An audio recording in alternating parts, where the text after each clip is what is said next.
Hi everyone, welcome to my channel, or welcome back to my channel if you've been here before. Please subscribe if you haven't yet already. It's a red button beneath me somewhere, and if you click on that you'll be subscribed.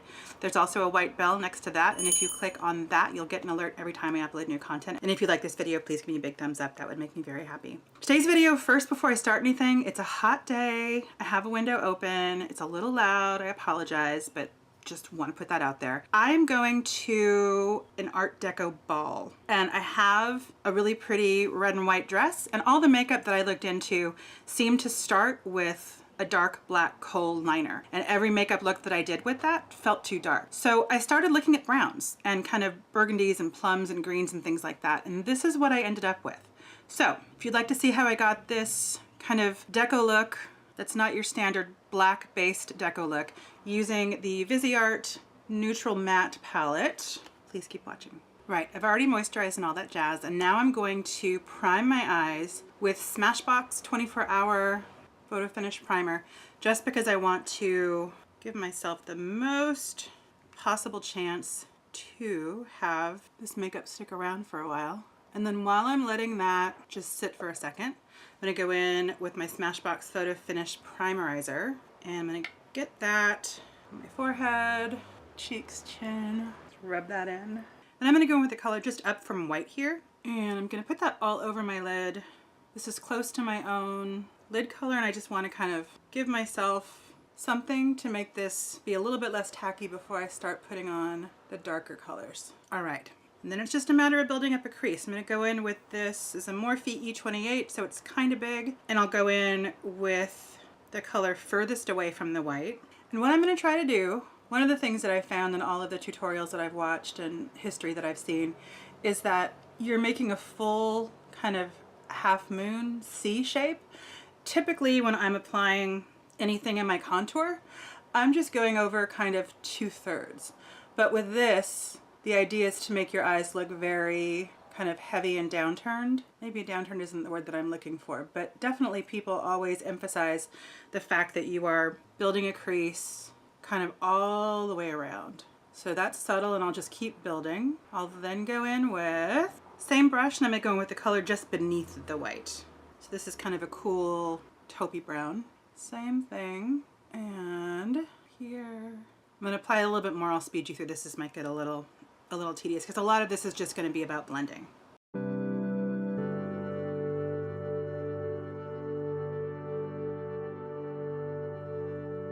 Right, then I'm going to go in with a Makeup Geek pointed crease brush, and I'm going to go in with the color diagonal from that. So it's slightly deeper and more taupey, less brown, I think. I'll speed you through that.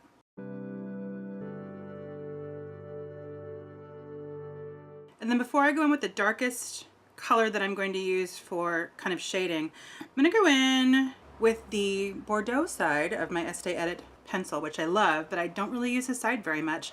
It's called Bold Bordeaux, and I'm going to go over my lid with this. And again, what I'm trying to achieve here is just not black, because my dress is just not a dark colored dress, and I feel like it's kind of competing. So I want something dark, but not black. And then I'm just going to blend that with my finger a little bit. I will be going in with something else over this, and I definitely want this to be soft and not like a cut crease. So knowing that I'm going in with one more color in my crease to kind of do some blending, and I can always blend some more, but just wanted to make this obvious but soft. Now I'm going to go in with the Makeup Geek small crease brush. This is really small, and with the brown, the dark brown color. I will zoom you through this shading.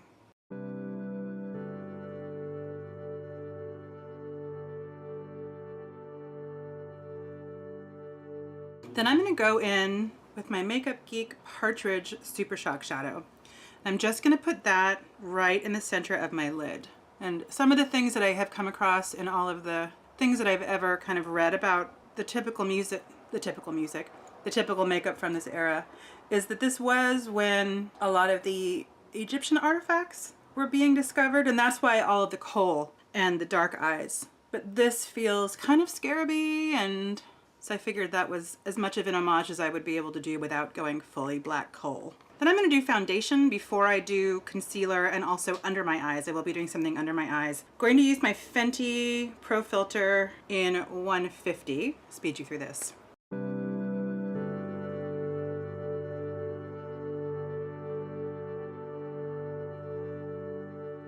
concealer, I'm going to go in with my Erborian Touch Pen in Clair. And I'm just going to hit this under my eyes, blending. And then I will go in with pencil under my eye. And I think that's the only place I'm going to put concealer. I could put it on my little friend. All right, then I'll set this with my Kat Von D Locket Powder.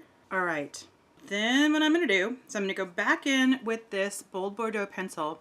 I'm going to hit it in my waterline, and I'm also going to smudge it under my lid. This is not a waterproof pencil. Been testing this, and I do love this color. It is annoying that it's not waterproof, so I may try to find something that's waterproof, but I can also just keep this on me and sneak into the loo to do a little updated. It's a pretty color. Now what I'm trying to do is I smudged out that liner that I put onto my lid, but I'm matching it up, and I'm gonna smudge this so I don't want a cat.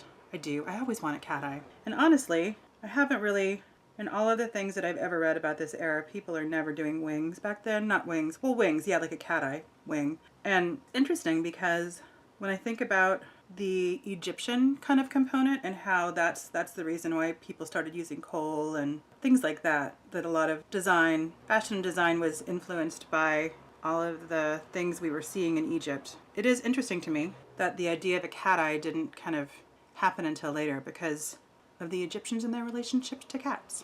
All right, so that's done. Now I'm gonna do brows, and I'm gonna go in with my Anastasia Dip Brow Pomade, and I want these to be really thin. Thinner than I normally even do, and I normally do pretty thin brows.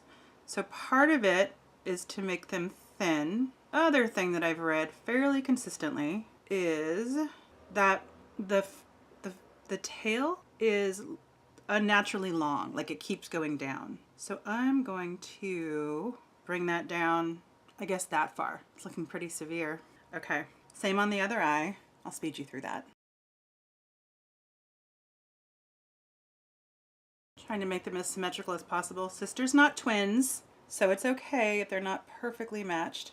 Okay, people at the time were not contouring, but I am going to carve out a bit of a cheekbone just to make me a little more angular and severe. Over here too. And I think maybe I'll do my jaw just a little bit. Oh, and this is my Fenty matchstick in Amber, I think is what it's called. Yes, it is, Amber.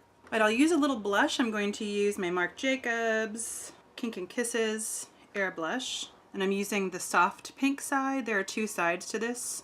One is a darker, one is a lighter, and I'm going on the lighter side.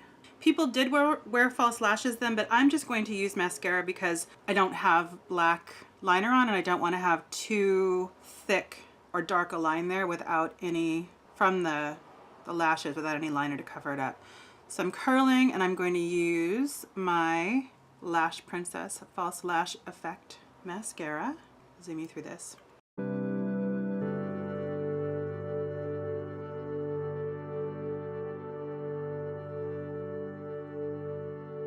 Gonna set everything with my Charlotte Tilbury Airbrush Flawless Powder, and then I'm ready for lips. So I have a fairly pronounced Cupid's bow, so I'm gonna line that fairly naturally, make it kind of angular, and then I'm just gonna try to kind of come in not on my full natural line, but in a little bit over here.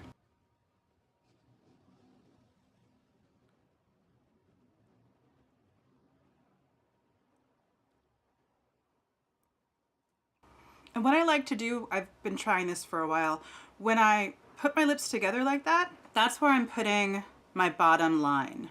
So I'm trying to kind of follow that instead of going all the way to the edge.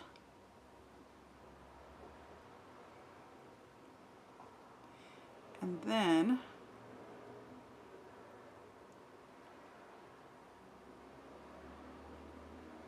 bring it down just a little bit.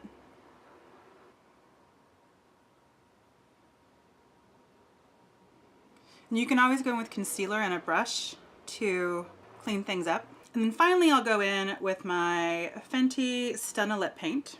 And I'm gonna be careful with this. This is fairly liquidy, but it stays on forever, which is why I'm putting it on.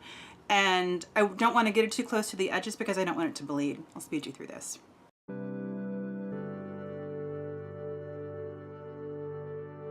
Then I'm gonna come back in with a liner just clean things up a little bit.